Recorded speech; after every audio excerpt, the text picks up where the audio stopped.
नमस्कार। आज हम रीतिकाल के एक और कवि के बारे में बात कर रहे हैं। रीतिबद्ध परंपरा के कवि देवदत्त, जिनका मूल नाम देवदत्त है और देव कवि के नाम से ये जाने जाते हैं। आचार्य देव बिहारी की परंपरा के कवि, आचार्यत्व के अधिकारी और संपूर्ण गुणों के साथ आचार्य पद पर स्थापित देव कवि, जिन्होंने अपने लक्षण ग्रंथों के माध्यम से, अपने साहित्य के माध्यम से यह सिद्ध किया है कि वे आचार्य पद के सही हकदार हैं।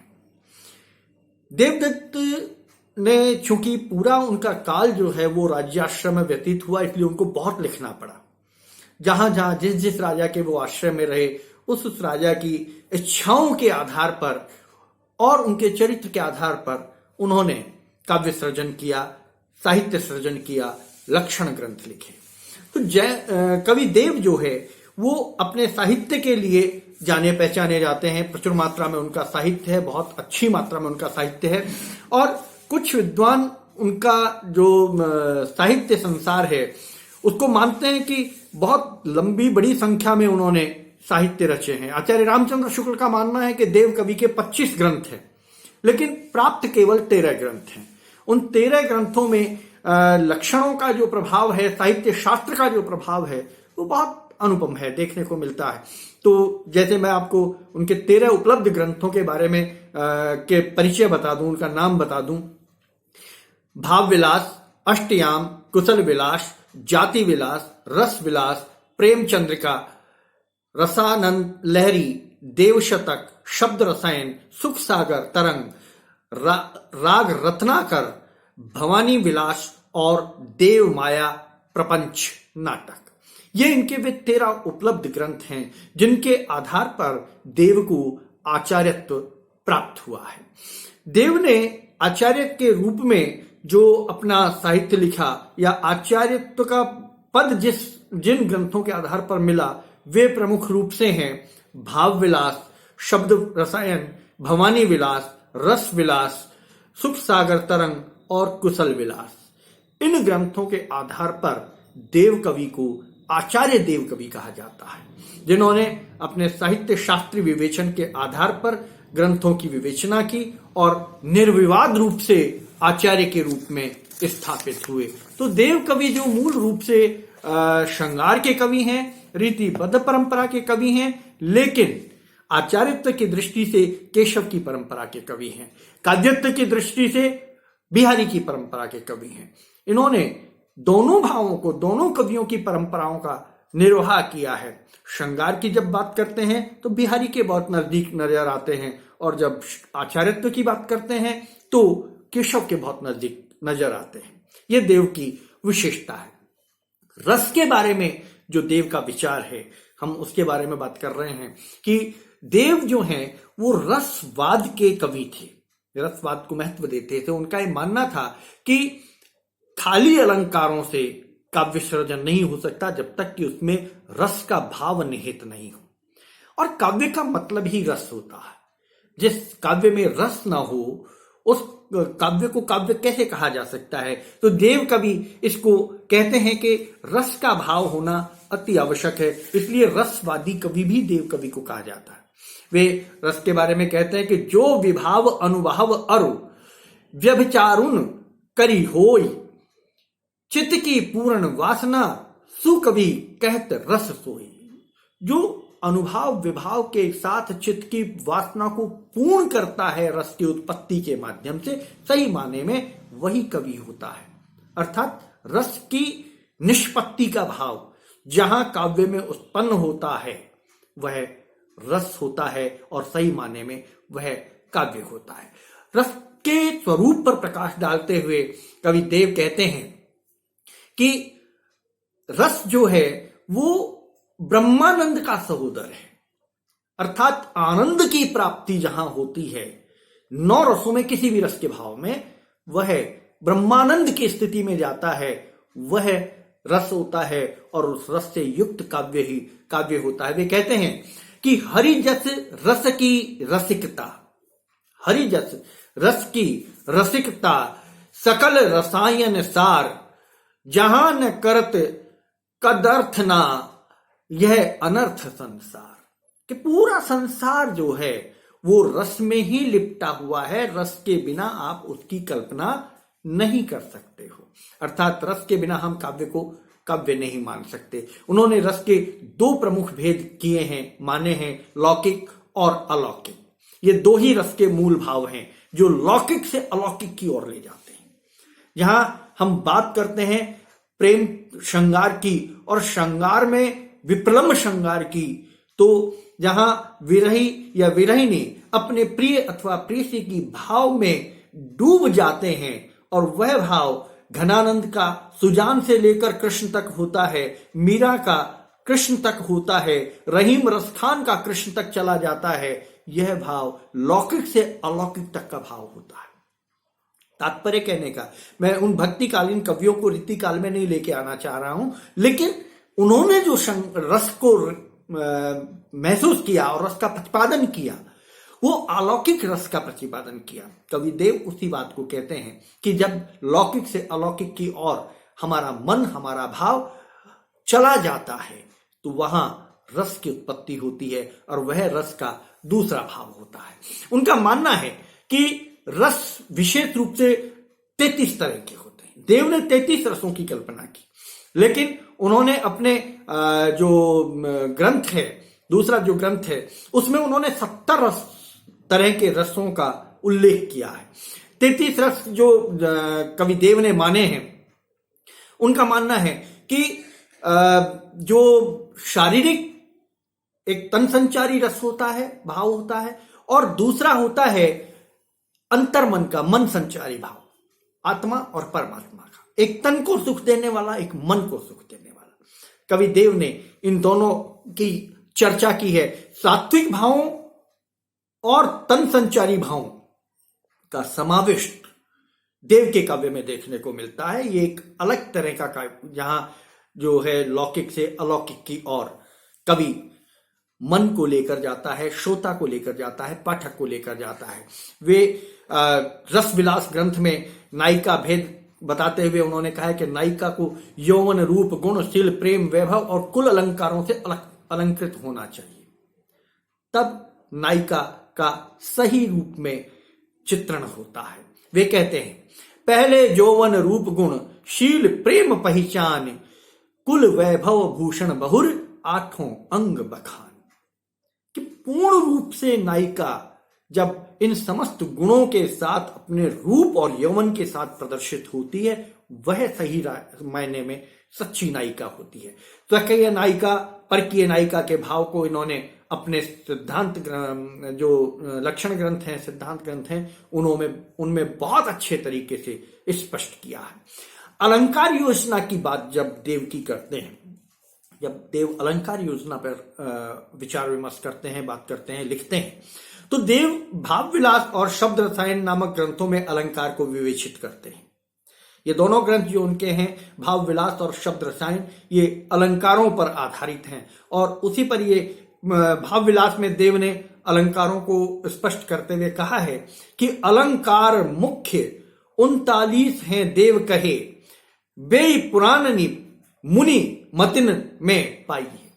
39 अलंकार मानते हैं देव, और वे कहते हैं कि पुराणों में ऋषि और मुनियों ने भी इन 39 अलंकारों का ही समर्थन किया है, परंतु उन्होंने अपने शब्द रसायन ग्रंथ में 70 अलंकारों का प्रयोग किया है, 70 अलंकारों की चर्चा की है, उनको बताया है, उनकी विवेचना की है। वे शब्दालंकार को बोझिल अलंकार मानते हैं कि शब्दों के माध्यम से काव्य को बोझिल किया जाता है। शब्द अलंकार जो है काव्य की जो चमक है उसको कम कर देता है, वे मृतक काव्य हो जाते हैं। जो शब्दालंकारों से युक्त काव्य होते हैं वे मृतक काव्य हो जाते हैं। हर कवि का अपना अपना मानना है। देव कवि उसे शब्दालंकारों को महत्व कम देते हैं और शब्द रसायन में उन्होंने इसकी बड़ी अच्छी विवेचना भी की है। मृतक काव्य बिनु अर्थ के कठिन अर्थ के प्रेत, उनका मानना है कि बिना अर्थ के अगर कोई काव्य है तो वो मृतक काव्य है। अर्थ होना, काव्य का अर्थ स्पष्ट होना बहुत आवश्यक है। वे अपने काव्यादर्श में उपमा, अधिकोपमा, उल्लेखोपमा, संदेहोपमा, भ्रमोपमा आदि उपमा अलंकार के बहुत सारे नवीन प्रयोग करते हैं और ये नवीन कल्पना केवल और केवल देव के काव्य में दिखाई देती है। अब बात करते हैं देव के काव्य का श्रृंगार पक्ष, क्योंकि मूल रूप से श्रृंगार के कवि हैं देव और रीतिबद्ध परंपरा के कवि हैं, तो उनके काव्य में जो श्रृंगार का रूप है वो एक अलग तरीके से प्रस्तुत हुआ है, एक अलग तरीके से सामने आया है। वे आचार्यत्व के रूप में श्रृंगार के दोनों पक्ष, संयोग और वियोग, दोनों पक्षों का वर्णन करते हैं। उनके संयोग पक्ष में सौंदर्य, प्रेम, प्रकृति चित्रण, मनोमुग्धकारी चित्र आदि स्पष्ट होते हुए दिखाई देते हैं। एक चित्रात्मक शैली में वे अपने काव्य का सृजन करते हैं। उनके काव्य को सुनते पढ़ते हुए चित्र उपस्थित होता है। मैं आपको उदाहरण के रूप में बताता हूं कि वे कैसे किस ढंग से चित्र की परिभाषा करते हैं। एक बहुत ही अति श्रृंगारिक उनका मैं पद बताता हूं आपको पढ़कर कि पीत रंग सारी, कल्पना कीजिए, चित्र खींचिए अपने मन और मस्तिष्क में। पीत रंग सारी गोरे अंग मिल गई देव, पीत रंग सारी गोरे अंग मिल गई देव, श्रीफल उरोज आभा, आभा से अधिक सी, छूटी अलकानी झलकानी जल कननी की, बिना बेणी बंधन बदन स्वाभाविक सी। अति श्रृंगारी, बहुत श्रृंगारी। लेकिन एक चित्र, एक नायिका का पीले वस्त्रों में, पीली साड़ी पहनी हुई नायिका, जिसके केश छूटे हुए हैं, खुले हुए केश हैं, उनसे पानी टपक रहा है, उससे जो सदैव स्नाता नायिका है उससे पानी टपक रहा है। उसके शारीरिक अंग प्रत्यंगों का जो कवि ने बहुत खूबसूरत तरीके से, जो श्रीफल की उपमा के साथ, नारियल की उपमा के साथ, श्रीफल की उपमा के साथ जो वर्णन किया है, अति श्रृंगारिक है। लेकिन एक चित्रात्मकता स्पष्ट उसमें दिखाई देती है। वे चित्रात्मकता के लिए कहते हैं, कृष्ण का वर्णन देखिए कि कृष्ण को आंखों में बसा लें। नायिका जो है, राधा जो है, वो कृष्ण की आराधना करती है और कहती है, सांवरे लाल को सांवरो रूप में नैनन को कजरा करी राख्यो, कि सांवरे जो कृष्ण हैं उनको अपने नैनों में काजल बनाकर बसा लूं।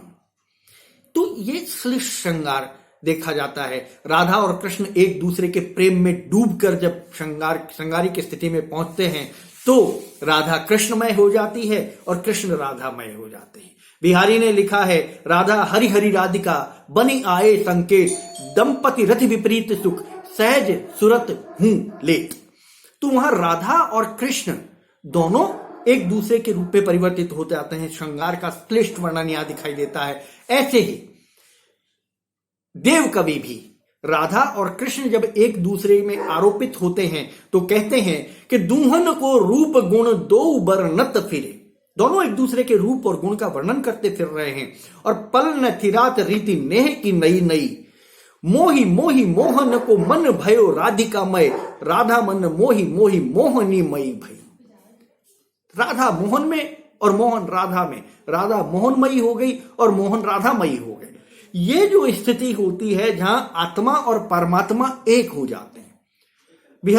कविदेव ने पहले कहा है कि उनका श्रृंगार लोक से परलोक की ओर जाता है, लौकिक और परलौकिक, रस दो तरह के, लौकिक और परलौकिक। तो यहां कवि उस बात को पुष्ट कर रहे हैं अपने इस पद के माध्यम से कि राधा और कृष्ण अब एक दूसरे के बारे में ही बात कर रहे हैं और एक दूसरे मय हो गए हैं। इसी तरह अनन्य प्रेम दृश्य कविदेव ने अपने साहित्य में उकारे हैं। मार्मिक चित्रण उन्होंने किया है। उन्होंने न केवल संयोग श्रृंगार की बात की, वियोग श्रृंगार में भी उन्होंने बड़े अच्छे पद लिखे और बड़ा अच्छा उनका चित्रण है, मार्मिक चित्रण है, चित्रोपम चित्रण है। देखिए, छोटी सी छली सी झीनी, लीनी सी छकी सी झीनी, अनुप्रास अलंकार का बहुत सुंदर। छोटी छोही सी छली सी झीनी, लीनी सी छकी सी छीनी, जकी सी चक्की सी लकी थकी है रानी सी, बींदी सी बंधी सी विश्व बूढ़ी सी, विमोहित सी बैठी बाल बकती लोकती बिकानी सी। बहुत सुंदर अनुप्रास में उन्होंने वियोग श्रृंगार का इसमें बहुत सुंदर तरीके से वर्णन किया है कि नायक नायिका के पास नहीं है और वो बेचारी किस तरीके से यहां पर बैठी हुई है, एकदम निराश होकर बैठी हुई है, जीवन में उसके कोई चंचलता नहीं है, जीवन में कोई उत्साह नहीं है, जीवन में कोई आनंद उसके इस समय नहीं है। तो ये वर्णन कवि देव श्रृंगार के दोनों पक्षों का इसमें करते हैं और संयोग और वियोग का। और चित्रोपम भाषा, चित्रोपम जो इनकी शैली है उसमें बड़े खूबसूरत तरीके से ये वर्णन करते हैं। ब्रजभाषा के कवि हैं, ब्रजभाषा में इन्होंने अपने साहित्य का सृजन ज्यादातर किया और अलंकारों का पूरा इन्होंने प्रयोग करते हुए अपने काव्य को सजाया संवारा।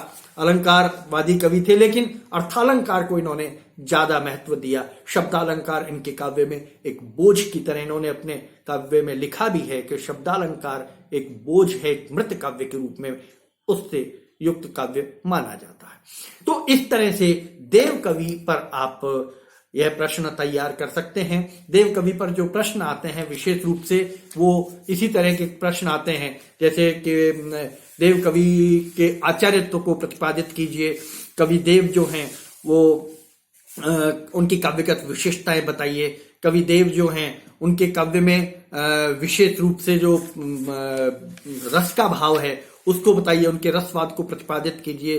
देव कवि श्रृंगार के कवि हैं, इस पर भी प्रश्न बनता है। देव कवि के वर्णित श्रृंगार की विवेचना कीजिए, जैसे मैंने आपको तो बताया कि संयोग और वियोग श्रृंगार में चित्रोपम शैली में ये देव कवि अपने साहित्य का सृजन करते हैं। देव कवि रीति काल में अपना एक अलग महत्व रखते हैं, श्रृंगार पृष्ठभूमि में इसकी विवेचना कीजिए। तो इस तरह से देव के बहुत सारे प्रश्न बनते हैं। आप इसी पृष्ठभूमि में देव कवि को तैयार कीजिए, देव कवि के प्रश्न को तैयार कीजिए। महत्वपूर्ण प्रश्न है, अकादमिक और प्रतियोगी दोनों परीक्षाओं के लिए महत्वपूर्ण है, इसलिए इस प्रश्न को इस पृष्ठभूमि में तैयार करें। चैनल को सब्सक्राइब नहीं किया है तो कृपया आप चैनल को सब्सक्राइब करें ताकि आपको और अधिक अच्छे चैनल जो वीडियो हैं हम दे सकें। हमारा प्रयास निरंतर आपके ज्ञान वृद्धि और नए नए विषय जो साहित्य में हैं, जो कवियों के छुपे हुए हैं, जो प्रश्न नए नए बनते हैं, उन प्रश्नों से आपको अवगत कराना हमारा प्रयास रहता है। नमस्कार।